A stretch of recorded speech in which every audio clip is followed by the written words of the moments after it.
Today on Destination Polaris, we're ready to rock Moab. We call it rubbernecking because your neck's going to hurt so bad from looking from side to side because the beauty is just unbelievable. Bring on Hell's Revenge. Bring on the 7-mile rim.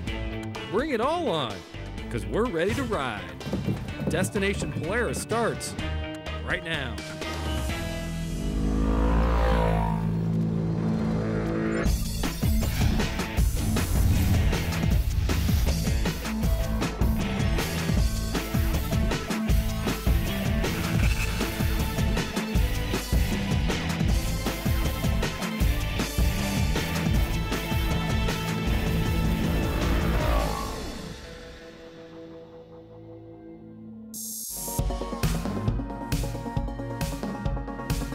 Welcome to the show. We are in Moab, Utah, one of the most beautiful places on the planet. We're gonna ride 7-mile rim. We're gonna check out some arches, and it all begins right here at Hell's Revenge. HE double hockey stick. It's where school really begins, right there at Hell's Revenge.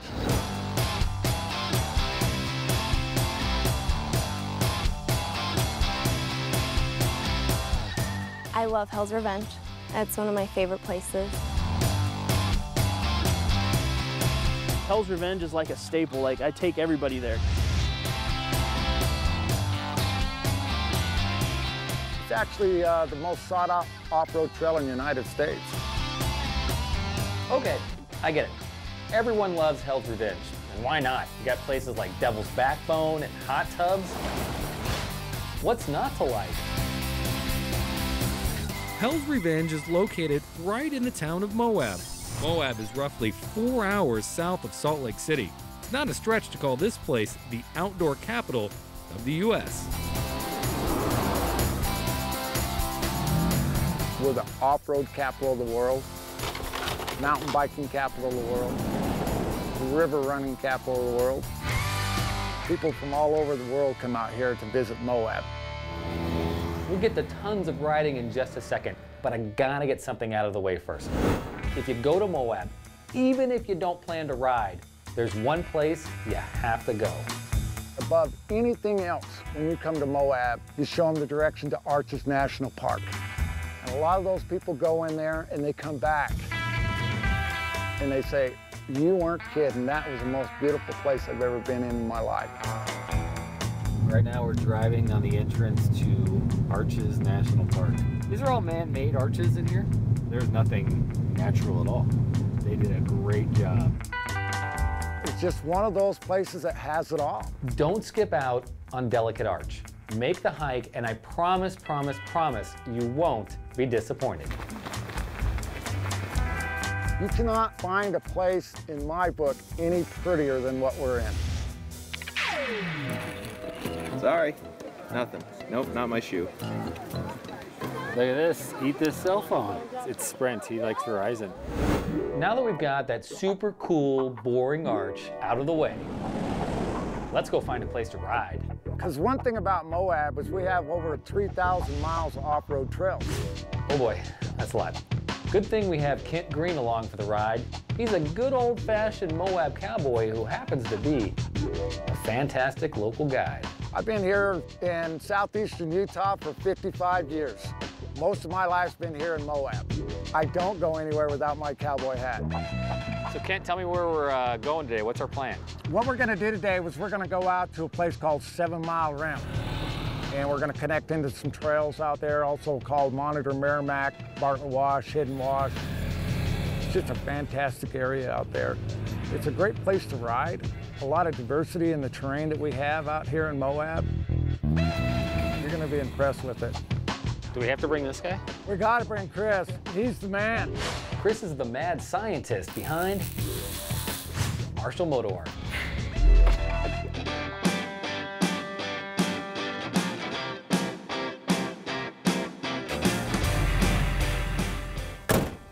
I'm Chris Burke.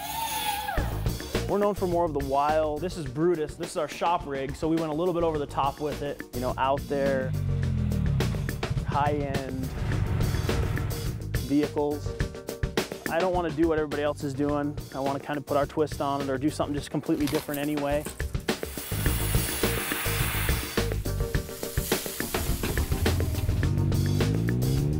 Yeah. You either really like what we do or you don't get it.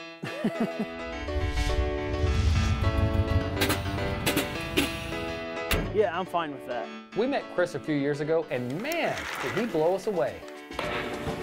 We've teamed up on a lot of cool projects. I'm gonna bend a pipe for that to make a grab handle.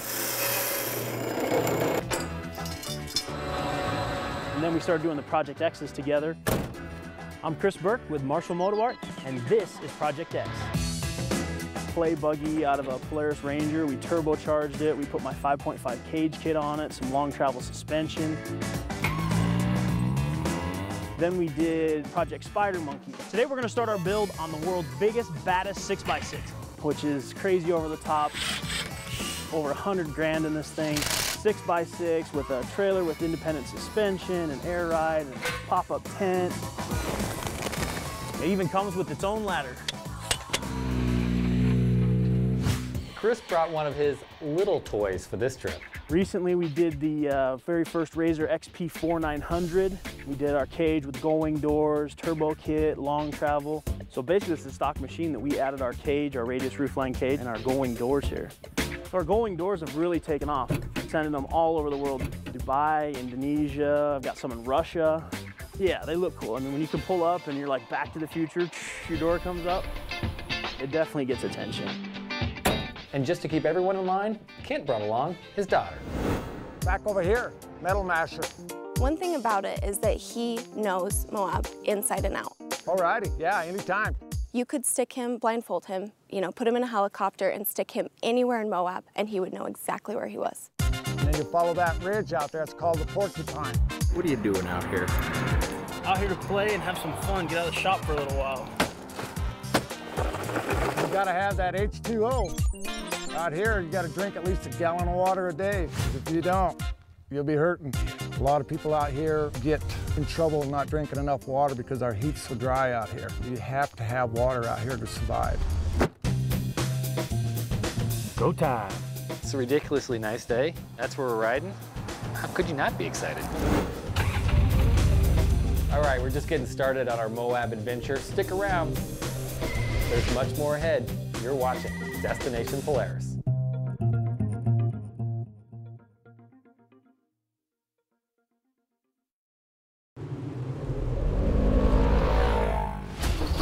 Destination Polaris is brought to you by ITP, the world's #1 aftermarket ATV and UTV tire and wheel source. And by Progressive Insurance. Think easier. Think Progressive.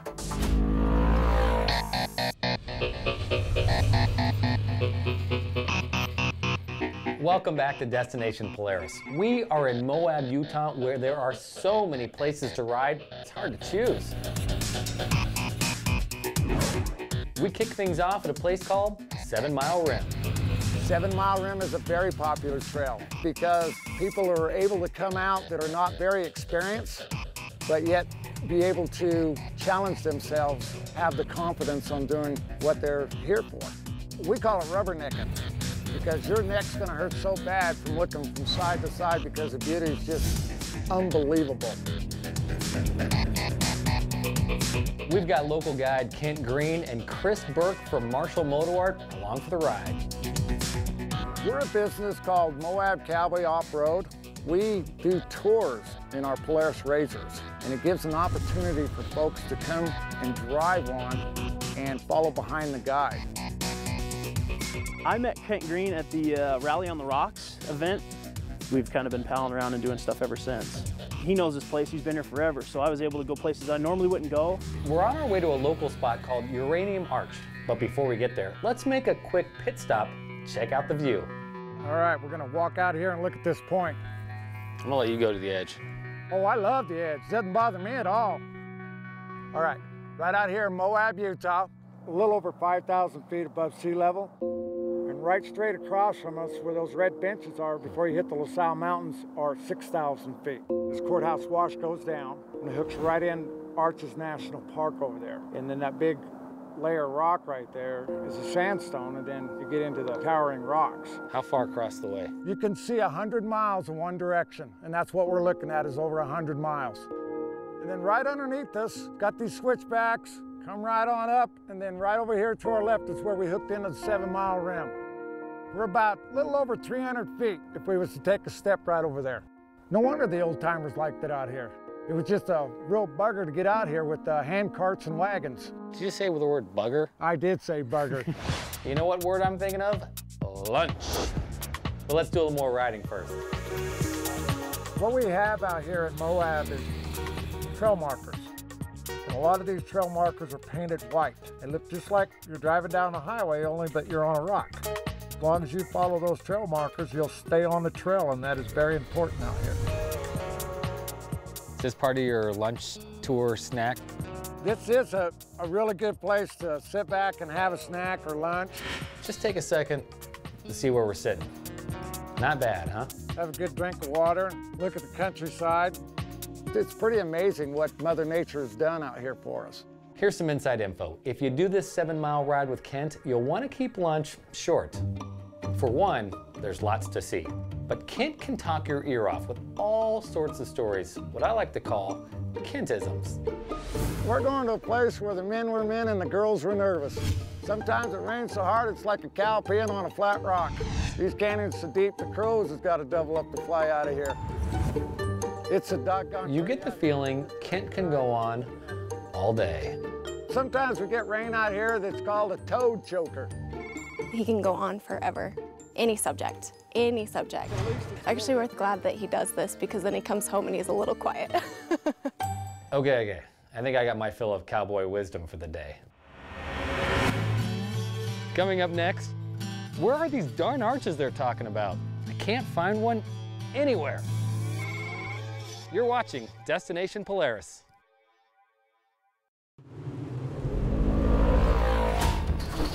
Destination Polaris is brought to you by Rocky Mountain ATV, your one-stop shop for parts, apparel, and accessories. And by Central Boiler. We didn't invent fire, just a better way to use it.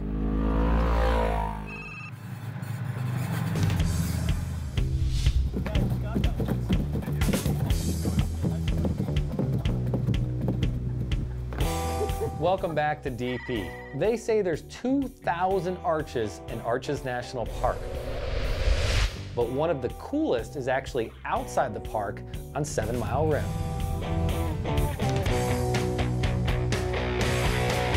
Yes, I can see it. Watch your step, don't twist your ankles. Sweet. Well, here we are at the famous Uranium Arch. I don't see any uranium. Kind of like one of the hidden places out here. And a lot of people don't know that this arch is out here. And so I like to take folks in here and show it to them. It's almost like a double. Yeah, it is almost, but not quite. It's got a nice bridge over on top. Back in the old days, you could drive across that. No kidding. Yeah, if you had enough guts. It's a pretty cool place, you know, especially in the summertime. You want a little bit of shade, great place to eat lunch. You know, you can get in there, you get that little breeze going. It just pops out in the middle of the desert out of nowhere. This is what I like right here. You know, things like this that Mother Nature does, and this is all caused from the wind and the rain. So what do you think? Well, even in the park, you can't get up this close to some of them in some places. The arch was cool. Be able to get right up to it, and then it was cool because it was an arch with like a cave behind it with like a sunroof. I mean, it was, who would have thought that? And we're not even done with the ride yet. We saw Determination Towers, and we also saw Monitor and Merrimack. And there are two very famous locations. There's just these big high buttes that just stick out in the middle of nowhere. So Kent, is this where you're gonna get rid of us now? This is where I'm gonna get rid of you. Yeah, that's what I figured. End of the day, and you're just gonna like, oh, it's open on the other side. That's right. It's just gonna take you into a deep, dark tunnel. No, what is this? This is called Tusher Tunnel. It was a Native American camp, also a cowboy camp. This one actually has an exit? It actually has an exit. It is all natural, and when you walk through there, you're gonna be able to look up and see the sunlight up through some of these cracks way up here. I'll let you lead. All right, we're headed that way. Now watch your heads, kids. Right here is where it gets a little narrow. Just don't bump your head.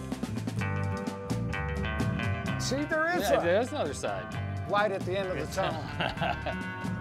Thought maybe I was messing with your mind, didn't you? This is a downright terrible view.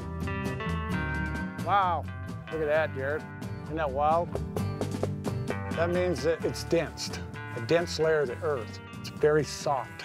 Even though it's hard to us, from the earth standpoint of it, it's very soft. We call it sugar sand. All right, here we go.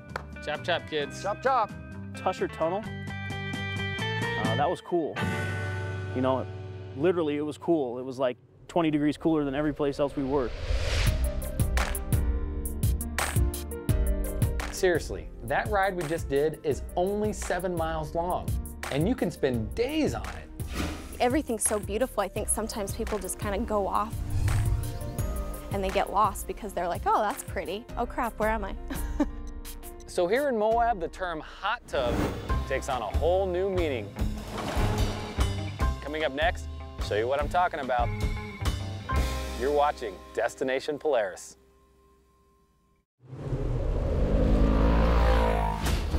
Destination Polaris is brought to you by Hatfield McCoy, where the trail riding adventure begins.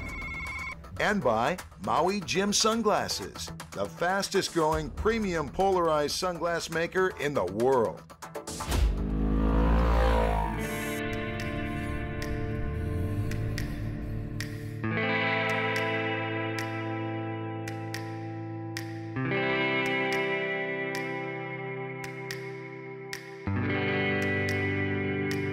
Today we're going to go out on a trail called Fins and Things. And it's kind of warm up to Hell's Revenge. And that's the beauty about these two trails. They're just minutes apart. Fins and Things, we're going to see slick rock. And we're going to go up some small inclines. Then we're going to hit a little bit of sand, a little bit of bumpy rock, and then we're going to hit some more slick rock. Once you're in Moab, you hear it and see it wherever you go. Slick rock. Slick rock. What exactly is slick rock? Slick rock is not slick.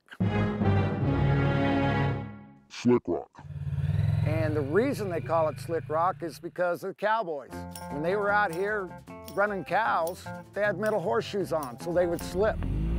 And so they actually pull the shoes off the horses to ride around out here on this slick rock. It actually feels like sandpaper. That's why the tires and shoes and things like that work so well out here, even when it's wet. You're in an area that has an abundance of slick rock, and that's what we're famous for. And some of this slick rock that we do go and travel on can be up to 60 degrees on some of the inclines. You do have to have some major grip out here. The traction here is unbelievable. It can get you into trouble. It can push your bounds of what common sense tells you you should and shouldn't do. So after a quick trip through Fins and Things, we hit up Hell's Revenge. Yeah, for a place that's so godly and pretty, there's a lot of hell here too, I guess. H-E double hockey sticks. There's a name called the Devil's Backbone. After that, we're gonna go to a place called the Cheek Squeeze, and then we're gonna move on out overlooking Moab Valley. You do need to know what you're doing. You can get in trouble very quickly. You have a built-in system, and what that system is if you have that little funny feeling in your stomach that says don't do it, that means don't do it. First time up the Devil's Backbone, I thought I was gonna die. Really didn't even want to go through it. But then once you get over that and the adrenaline rush, it makes you want to do it all over again. The very first time I came out here, I felt like I was doing something wrong. Like, you shouldn't be able to be out here, you know? This is too good to be true. One thing you'd never expect to find at Hell's Revenge: dinosaurs. Hey, Jared, do you know what you're standing on right now? It's a right footprint of an Allosaurus dinosaur. Get out of here. Weighed about 2 tons. Dino Kent, can we ride now? I came out here for years in my Jeep, and I knew the lines that I would take because of the wheelbase and the weight of the vehicle and stuff, and a side-by-side, all those trails were new to me again. Chris is right. A few years ago, this place was overrun by Jeeps and trucks and Hummers. Now, everywhere you look, you see side-by-sides. It's really changed how Moab is experienced. Some of the trails that, that would get my stomach a bit in my Jeep, in my side-by-side, it doesn't even faze me. If you can make your way through the gauntlet, your reward, the Colorado River. Yeah, we could see the Colorado River, but if you look right along the bend down there, and you see that cliff right in front of us, and if you jump up one more level, you see the redder cliffs in the background? Well, that is Park Avenue in Arches National Park, where the three Gospin sisters are. Right over here, you see two rocks, the courthouse towers, right in the middle of Arches National Park. So anything across that river right there is Arches. It is nice. It's just such an amazing experience to be able to go up these rocks and be able to have such a beautiful outlook on what's all around you. You just can't even take it all in. It's just so beautiful. This is my favorite view right here. I'm ready to go hot tubbing. You ready? This is one of the 3 hot tubs here on Hell's Revenge. They are basically potholes in the slick rock, and it was caused from wind and water back in the day. This one is called the car wash. The larger one's called the Devil's Highway hot tub, and the third one is called the Mickey's hot tub. We get people from all over the world that comes out on Hell's Revenge just to run the hot tubs. You're like, how did this ever occur? All these big holes in the rock. I guess I'm going to try the car wash.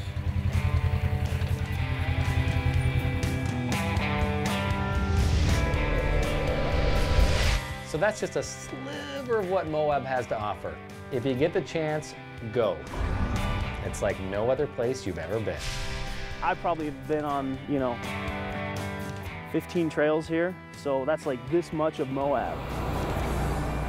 There's still so much to experience.